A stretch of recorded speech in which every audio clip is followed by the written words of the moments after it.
Hello दोस्तों, नमस्कार। मेरा नाम उत्तम केवट। दोस्तों, किसी ने क्या खूब कहा है कि बेवजह न दिल पे बोझ भारी रखिए, ज़िंदगी एक जंग है इसे लगातार जारी रखिए।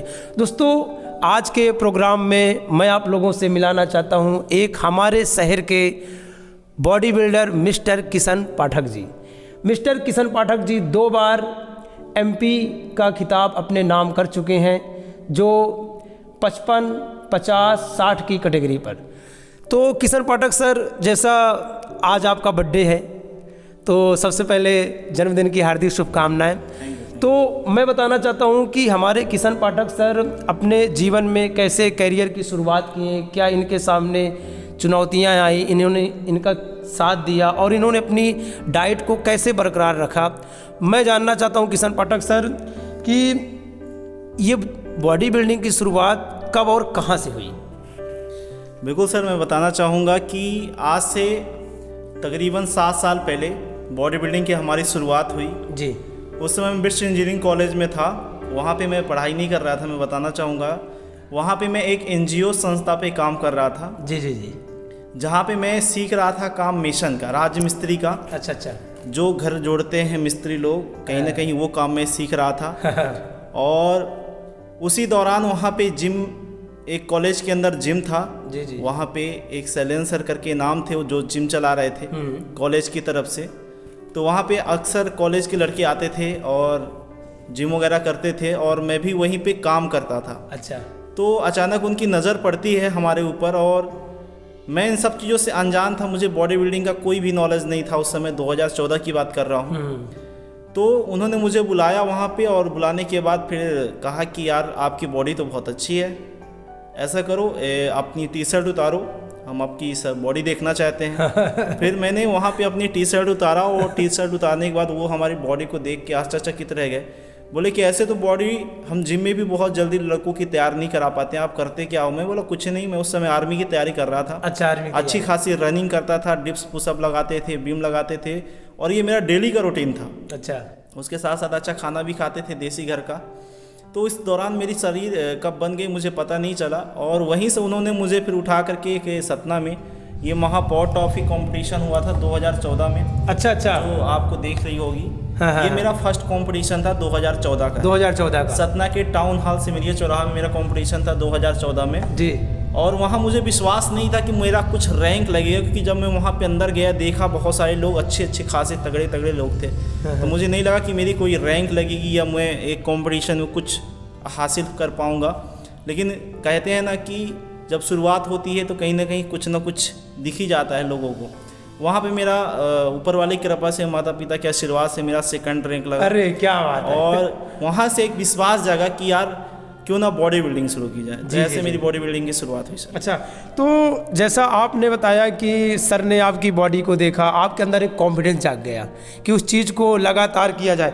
तो मैं ये जानना चाहता हूँ कि जब आपने इस बॉडी बिल्डिंग की करियर की शुरुआत तो अब वहाँ से हो गई, तो किसने किसने आपका सपोर्ट किया। बिल्कुल मैं बताना चाहूँगा सर, मैं बॉडी बिल्डिंग की शुरुआत किया, वहाँ पे लगातार मुझे सपोर्ट सर का नहीं मिला। और कारण ये था कि मैं एक बहुत ही आम आदमी था, मेरे पास ज़्यादा पैसे नहीं थे और मैं खुद एक मज़दूरी वाले काम में था। मैं मज़दूरी किया हूँ वहाँ पे कॉलेज पे, क्योंकि एक मिशन का काम करने से पहले मज़दूरी करना पड़ता है। मैं मज़दूरी भी किया वहाँ पे। उसके दौरान फिर आगे क्या होता है कि 2014 के बाद मैं ड्रॉप कर दिया, क्योंकि मेरे पास कुछ भी ऐसा स्पॉन्सर नहीं था, कोई सपोर्ट नहीं था वहाँ पे। और इसके बाद आज मैं जहाँ पे बैठा हुआ हूँ, फिटनेस हब जिम रामबन। अच्छा, रामबन, ये मेरे जीवन का वरदान है और मैं धन्यवाद देना चाहूँगा सबसे पहले हमारे इस जिम के ऑनर मिस्टर अमित विश्वास जी को। जी जी। कि उन्होंने हमारे घर के पास यहाँ पे जिम डाला। और यहाँ पे जिम क्या डाला कि मतलब आप समझ नहीं सकते हैं कि मतलब जैसे कि उन्होंने हमारे ऊपर क्या देखा, बहुत कॉन्फिडेंट, बहुत विश्वास। मैं यहाँ पे जिम ज्वाइन करने आया था जी जी। कि मैं कुछ बॉडी सॉडी बनाऊंगा और उन्होंने मुझे यहाँ का ट्रेनर बना दिया। अरे क्या। तो मैं बताना चाहूँगा 2014 से 2019 तक 5 साल मैंने कोई भी एक्सरसाइज नहीं की, कुछ भी नहीं किया। 5 साल सिर्फ और सिर्फ मैं अपने एक छोटे मोटे काम कर रहा था। तब उन्होंने मुझे देखा, मुझ पर विश्वास जगाया। तो सबसे बड़ा रोल मेरे लाइफ में जो है, तो मैं धन्यवाद देना चाहूँगा मिस्टर अमित विश्वास जी का, जिनकी वजह से मैं आज ये सब हासिल कर पाया हूँ। जी। क्योंकि मैं 2 बार मिस्टर एमपी फर्स्ट प्लेस कर चुका हूँ 55 और 50 वेट कैटेगरी में और 55 और 60 वेट कैटेगरी में, और एक बार 4th प्लेस आया है IBBF में, 4th प्लेस और 5th प्लेस लगा है IBBF Indian body building association में। तो मैं धन्यवाद देना चाहूँगा अमित विश्वास जी का, हमारे माता पिता का, और हमारे बहुत सारे जो मित्र जो हमारे जिम आते हैं, हमारे अंदर बहुत सारी जो कहीं ना कहीं कमी हो जाती है, हमसे जो बड़े हैं तो हमको बताते हैं, तो मैं उन सभी लोगों का भी बहुत बहुत शुक्रिया अदा करना चाहूँगा। और एक हमारे और हैं जिम ट्रेनर, जब हम 2014 में शुरुआत किए थे बॉडी बिल्डिंग की, उसके पहले हम जिम ज्वाइन किए थे 2 महीने के लिए सतना में, तो मैं शुक्रिया देना चाहूँगा मिस्टर सुनील वाल्मीकि सर का, जी, जिनका हेल्थ क्लब है fitness figure fitness health club Krishnanagar में। तो मैं सर को भी धन्यवाद देना चाहूँगा। तो मतलब अगर सपोर्ट की बात आती है तो जब रामबन में जिम खुला तो यहाँ से ज़्यादा एनर्जी जाग गई कहने का, है ना। तो अमित सर, अपने आप दर्शकों को ये बताइए थोड़ा कैमरे में देख के, हमने सुना है कि आपकी बॉडी नेचुरल है जी, है ना, और नेचुरल बॉडी बनाना बहुत बड़ी बात है, हमने सुना है। तो आप अपने चाहने वालों को या जो बॉडी बिल्डिंग का सपना देखते हैं तो आप उन्हें क्या सलाह देंगे? बिल्कुल, मैं बताना चाहूँगा सर कि ये बात सच है 100% कि मेरी बॉडी पूरी नेचुरल है जी। मैं 2014 में कंपटीशन खेलने के बाद फिर 5 साल का गैप रखा, उसके दौरान भी हमारी पूरी बॉडी उसी की उसी तरह रखी रही है। ये फ़ायदा है, मैं बताना चाहूँगा कि यदि आप नेचुरल बॉडी बना रहे हैं जी, तो उस पर कोई भी किसी भी प्रकार का इफ़ेक्ट नहीं होगा। जब भी आप करना चाहें, नहीं भी करना चाहें, आपकी बॉडी उसी की उसी तरह रखी रहेगी, क्योंकि 6 पैक हमारे 2014 में भी थे और आज भी 6 पैक हैं। वो तो मैंने आपकी पूरी बॉडी देखी है। बिल्कुल बिल्कुल, और आप ये फ़ोटो में भी देख सकते हैं, जो हमारी फ़ोटो आप स्क्रीन पे देख पा रहे हैं। जी। और यहाँ पे मैं बताना चाहूँगा कि मैं उस टाइम से देसी खाना खाता था, आज तक मैंने कोई प्रोटीन पाउडर यूज़ नहीं किया है जी।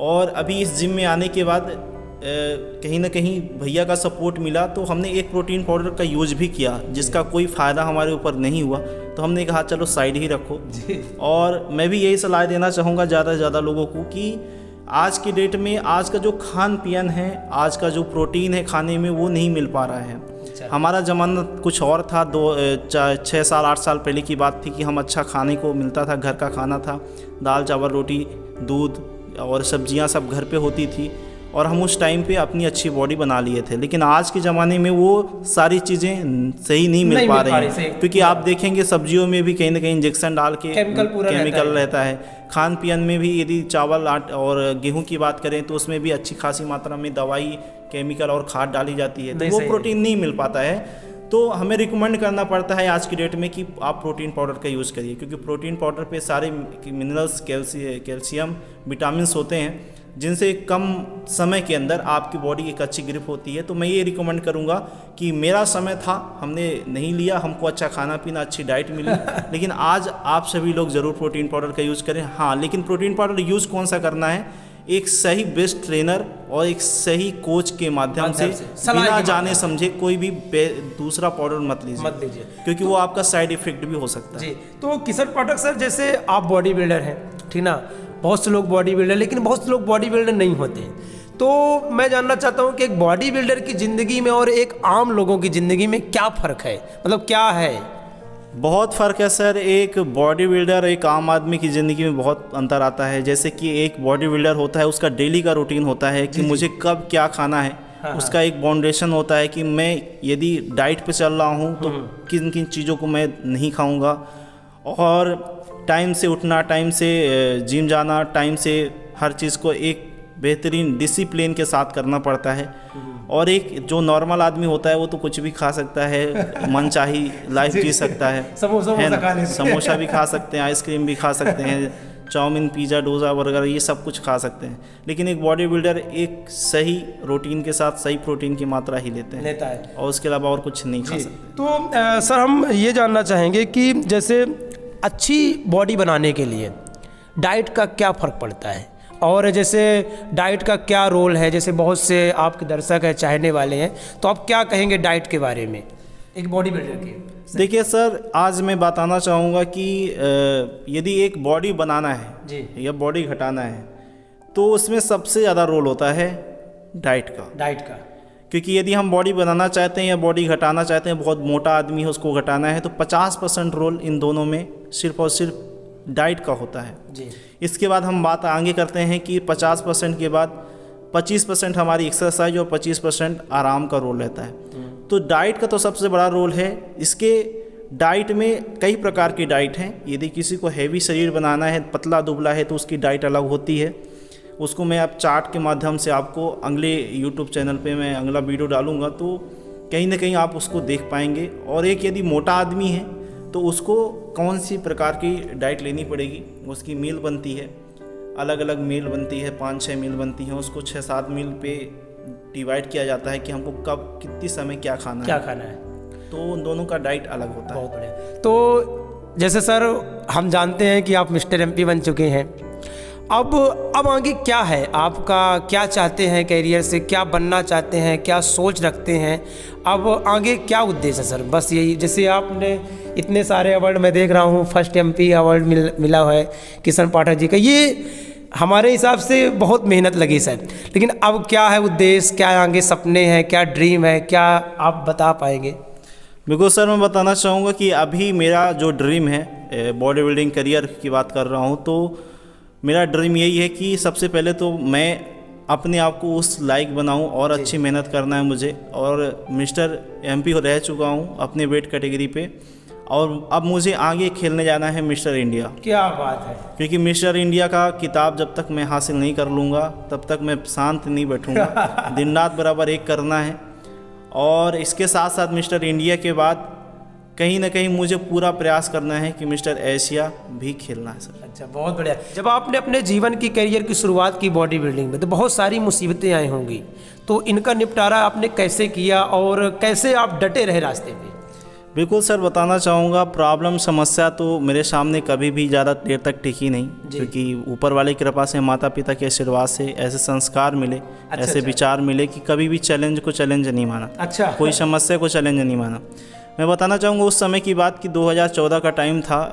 उस समय हमारे आसपास कोई जिम नहीं था। मेरा घर यहाँ पे रामबन में है, जो कि सतना यहाँ से लगभग करीबन 18 से 20 किलोमीटर पड़ जाता है। तो उस टाइम मेरे पास कोई साधन भी नहीं था। मेरे पास एक साइकिल हुआ करती थी। साइकिल।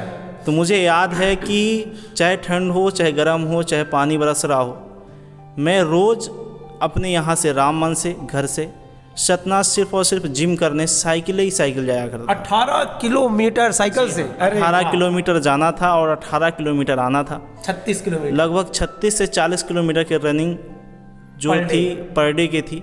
उस टाइम मेरे पास इतने पैसे भी नहीं थे, तो हम कहीं ना कहीं अपने आप को हौसला बुलंद करके और ये सब चैलेंज को झेले हैं। और एक चैलेंज और आया था कि मेरा बॉडी बिल्डिंग का कंपटीशन था भोपाल में। हमारे भैया के माध्यम से हम गए थे वहाँ पे। फर्स्ट कंपटीशन था भोपाल में और मिस्टर एमपी का था। उसके जस्ट 15 दिन पहले अचानक एक दोस्त के साथ बाइक में मेरे पैर की जो हड्डी होती है वो क्रैक हो गई थी। और मुसीबत ये आ गई थी कि मुझे उस समय वेट लॉस करना था। तकरीबन मेरा वेट 67 kg था और मुझे खेलना था 50-55 वेट कैटेगरी में।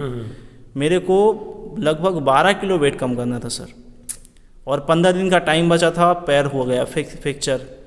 और इन सब चीज़ों पे क्या होता है कि जब तक हम रनिंग नहीं करेंगे वेट कम होने वाला नहीं है। तो मेरे लिए चैलेंज था सबसे बड़ा कि मुझे 55 वेट कैटेगरी में खेलना है, 12 किलो वेट कम करना है। फिर हो गया भैया का गाइडलाइंस, कुछ ऐसी डाइट बताई उन्होंने कि दोस्तों अचंभव मानेंगे कि 15 दिन के अंदर हमने 12 किलो वेट लॉस किया था। और कहते हैं कि एक इंसान को चोट लग जाती है, इंसान घर से नहीं निकल के आ पाता है जिम करने के लिए, लेकिन मेरा कॉन्फिडेंट, विश्वास और जुनून इतना हद तक बढ़ चुका था कि पैर फ्रैक्चर होने के बाद डॉक्टर के पास गया। डॉक्टर बोला प्लास्टर बनवाओ। मैंने कहा नहीं, प्लास्टर यदि मैं बनवा लूँगा तो मुझे डिस्क्वालीफाई कर दिया जाएगा कॉम्पिटिशन से। सही। और मुझे इतना जुनून था कि उस पैर को मैं नहीं देखा कि बिगड़ जाएगा, क्या आगे होगा। उसी पोजीशन में और मिस्टर एमपी कंपटीशन मैंने खेला था भोपाल में, और ऊपर वाले की कृपा से फर्स्ट रैंक में। क्या बात है! बहुत। तो सब ये जानकर मैं बोलना चाहता हूँ कि मंजिल उन्हीं को मिलती है जिनके सपनों में जान होती है।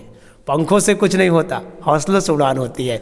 आपके अंदर हौसला था, तब जाके पैरों में चोट होने के बावजूद आप वेट को कम करते हुए आपने मिस्टर एमपी का खिताब जीता। तो सर जैसा हम जानना चाहते हैं कि आज का युवा नशा का आदी हो गया है, जिसी को देखो नशे में डूबा हुआ व्यक्ति है। अगर वो व्यक्ति बॉडी बिल्डिंग का कैरियर अपनाए तो क्या इसमें रोल पड़ेगा, क्या अहम होगा, थोड़ा बता पाएंगे? बिल्कुल सही बात है सर कि आज का जनरेशन जो है, आज के जो यूथ हैं, अधिकतर यूथ जो है तो कहीं ना कहीं किसी न किसी नशे पे पड़े हुए हैं। चाहे वो लड़की का नशा हो, चाहे वो दारू का नशा हो, चाहे सिगरेट का नशा हो, चाहे अन्य किसी चीज़ का नशा हो। तो इसमें यदि वो अपने आप को इन सब चीज़ों से निकालना चाहते हैं तो ये बॉडी बनाने के लिए जो फिटनेस जिम खुलते हैं इनका सपोर्ट लें, क्योंकि मैं मानता हूँ इस बात को कि यदि वो अपने आप को चेंज करना चाहते हैं, उस चीज़ से हटाना चाहते हैं, तो यदि वो अपना कैरियर या तो कैरियर नहीं तो ये माने कि पार्ट टाइम यदि जिम ज्वाइन करते हैं तो उनके अंदर बहुत सारे चेंजेस, बहुत सारे बदलाव डाले जा सकते हैं। क्योंकि हमारे जिम पे बहुत सारे ऐसे लड़के हैं जो कहीं ना कहीं कुछ नशा करते हैं जी। मैं ये तो नहीं कहूँगा कि पूरा नशा बंद कर दिए हैं, सभी लड़के बंद कर दिए हैं, लेकिन कुछ लड़के ऐसे हैं जिनके कुछ नशे बंद हो गए हैं और इन सब चीज़ों पे काफ़ी बदलाव आया है और उनके लाइफ में काफ़ी परिवर्तन हुआ है। तो मैं बिल्कुल उम्मीद करूँगा कि जो भी हमारे आज के यूथ हैं, आज के जनरेशन हैं, तो वो एक फिटनेस के लिए और अपने बॉडी परफॉर्मेंस के लिए जिम ज़रूर ज्वाइन करें। और बहुत फ़ायदा भी है सर इससे। अच्छा। क्योंकि कहते हैं कि एक 10 लाख रुपए की कार लेकर के जब हम निकलते हैं तो लोग हमको रोडों पे देखते हैं। सही है। लेकिन मैं बताऊं सर, 10 लाख की कार की बात छोड़िए, मुझे लगता है कि आज ऊपर वाली कृपा से, हमारे स्पॉन्सर के माध्यम से, माता पिता के आशीर्वाद से जो मेरा बॉडी बना है, जो शरीर बना है, तो एक अलग फीलिंग आती है जब हम रोड पे चलते हैं, लोग मुझे देखते हैं एक प्यार भरी नज़र से, एक हमारी अलग पहचान बनती है, एक अलग छाप बनती है। तो उसकी फीलिंग्स बहुत बेहतरीन होती है और मुझे लगता है कि जो हमने मेहनत की है वो मेरा सूल हो रहा है। नहीं तो मैंने सुना भी है ना सर कि अगर आप शरीर में बेस्ट हैं, स्वस्थ है, तो आप ज़िंदगी में सबसे खुश हैं। बिल्कुल बिल्कुल सर, मुझे कोई भी काम आ जाता है, चाहे यदि मैं बात करूँ फिजिकली काम आता है या मेंटली काम आता है, तो ये बॉडी बिल्डिंग के माध्यम से हर एक चैलेंज को हमेशा ऑन द स्पॉट एक्सेप्ट करने के लिए मैं रेडी रहता हूँ। और ये हुआ है मुमकिन तो कहीं ना कहीं बॉडी बिल्डिंग की वजह से। तो ये तो सपने तो बहुत बड़े हो गए सर, है ना, तो इसके लिए मेहनत करनी पड़ती है। तो सर बस लास्ट जानना चाहूँगा, मेरी दिल की इच्छा है, जैसे सर का मैं बताना चाहूँ जन्मदिन भी है, शुभकामनाओं के साथ आज इतने अवार्ड हैं, ये हमारे ही क्षेत्र के हैं किशन पाठक जी। बस इतना चाहता हूँ कि आप अपनी बॉडी को मेंटेन करने के लिए, बनाने के लिए कितने घंटे एक्सरसाइज करते हैं? बिल्कुल सर, देखिए एक्सरसाइज हमारी रोज़ की 1 घंटा होती है और इसके साथ साथ बहुत सारी एक्सरसाइज तो बच्चों की कराते कराते हो जाती है ना। तो मेरा रोज़ का रूटीन होता है एक्सरसाइज करने का 1 घंटे का। जब भी हम खाली होते हैं अपने जिम में सभी बच्चों को बताने के बाद, तो हम 1 घंटा एक्सरसाइज करते हैं। और मेरी बॉडी की जो ग्रिप है आज के डेट में, तो कुछ ऐसी ग्रिप है कि यदि मैं लगातार एक्सरसाइज करूँगा तो शायद वो डेवलप नहीं हो पाता है। तो कभी कभी ऐसा होता है कि मैं 5 दिन 6 दिन या 1 हफ्ते में एक बार ही एक्सरसाइज करता हूँ। तो 1 घंटा में एक्सरसाइज करता हूँ। बहुत बढ़िया। तो दोस्तों ये थे हमारे साथ किशन पाठक जी। इनसे हमें सीख यही मिली कि अगर आप एक बॉडी बिल्डर हैं, आम जिंदगी है, तो हमारे जीवन में इन्होंने बताया कि हमारे जीवन में शरीर का होना बहुत ज़रूरी है, स्वस्थ और हेल्दी होना बहुत ज़रूरी है। एक शायरी याद आ रही सर आप पर कि मुश्किलों में भाग जाना आसान होता है, हर पहलू ज़िंदगी का इम्तहान होता है, हारने वाले को कुछ नहीं मिलता, लड़ने वालों के कदमों में जहान होता है। और आज हमारे सामने बैठे हैं किशन पाठक जी, जिन्होंने आज मुश्किलों से भागे नहीं हैं, मुश्किलों से डट कर लड़े हैं, आज तभी अपने नाम 2 बार मिस्टर एमपी का खिताब जीत चुके हैं। तो बहुत बहुत धन्यवाद करता हूँ सर। ज़्यादा से ज़्यादा वीडियो देखने के लिए हमारे सर के साथ जुड़िए, चैनल को लाइक कीजिए, शेयर कीजिए। और बहुत बहुत धन्यवाद करता हूं आपके सर अमित सर का, जिन्होंने आपका इतना सपोर्ट किया, जिन्होंने आपका सहयोग दिया। और हम चाहते हैं कि आप इसी तरह अपने मुकाम हासिल करते रहें, बहुत जल्द मिस्टर इंडिया का खिताब जीतें। बहुत बहुत धन्यवाद दोस्तों। पसंद आए तो किशन पाठक जी को लाइक करें, शेयर करें, कमेंट करें। मिलते हैं इनके नए वीडियो के साथ। बहुत अच्छी बात बताना चाहूँगा कि आज हमारे सामने जो बैठे हुए हैं आप उत्तम केवट जी हैं। आज सर के माध्यम से आज इनका यूट्यूबर चैनल, एक यूट्यूबर है, इनका यूट्यूब चलता है, तो मैं चाहूँगा सर को भी सपोर्ट किया जाए। आज पूरे इंडिया में लगभग सर का 13 लाख लोगों का परिवार है, 13 लाख से ज़्यादा लोग इनके सब्सक्राइबर हैं। इनके यूट्यूब चैनल उत्तम केवट पे जाइए, बहुत ही फ़नी, बहुत ही कॉमेडी वीडियो बनाते हैं। तो मैं चाहूँगा कि सर ने हमारा सपोर्ट किया, अपने माध्यम से, इस कैमरा के माध्यम से मुझे आप सब लोगों तक पहुंचाया है। तो सर का भी चैनल सब्सक्राइब करें, लाइक करें, और बहुत ही कॉमेडी वीडियो बनाते हैं, आप लोग भी देखें। बहुत बहुत धन्यवाद, बहुत बहुत धन्यवाद पूरा देखने के लिए।